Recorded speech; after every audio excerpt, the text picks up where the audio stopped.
আপনারা জানেন এদেশের ক্ষণজন্মা এক যুগ পুরুষ, বহুদলীয় গণতন্ত্র যিনি প্রতিষ্ঠা করেছিলেন, আমাদের বাংলাদেশকে যিনি উন্নতির পথে এগিয়ে নিয়ে গিয়েছিলেন, এক স্বপ্নদ্রষ্টা শহীদ রাষ্ট্রপতি জিয়াউর রহমানের ৪৫তম শাহাদাত বার্ষিকী উপলক্ষে এই যৌথ সভাটি অনুষ্ঠিত হয়।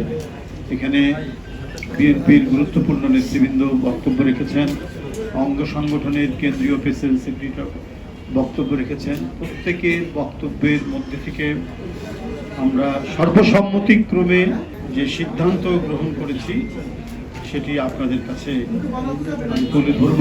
আপনারা জানেন এই ক্ষণজন্মা যুগপুরুষ দেশের এক ক্রান্তিকালে এদেশে রাজনীতি এবং রাষ্ট্র ক্ষমতার পাদপ্রদীপের আলোয় উদ্ভাসিত হয়েছিলেন। তার পূর্বে গণতন্ত্র হত্যা হয়েছিল, এক চরম নৈরাজ্যকর পরিস্থিতি তৈরি হয়েছিল, দেশ দুর্ভিক্ষের করাল গ্রাসে নিপতিত হয়েছিল, সমাজে চলছিল ভয়ঙ্কর রকমের পাঞ্জাবের জগতে একটি বিশ্বস্ত নাম শাবাব এথনিক ওয়্যার। রক্তপাত, সহিংসতা, খুনাখুনি।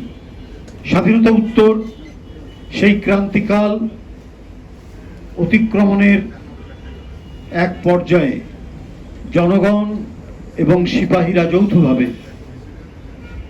দেশে এক শান্তিময় পরিবেশ তৈরির প্রত্যয় নিয়ে শহীদ রাষ্ট্রপতি জিয়াউর রহমানকে নেতা হিসাবে তারা গ্রহণ করেন এবং জিয়াউর রহমান রাষ্ট্রপতিতে আসেন। তার যে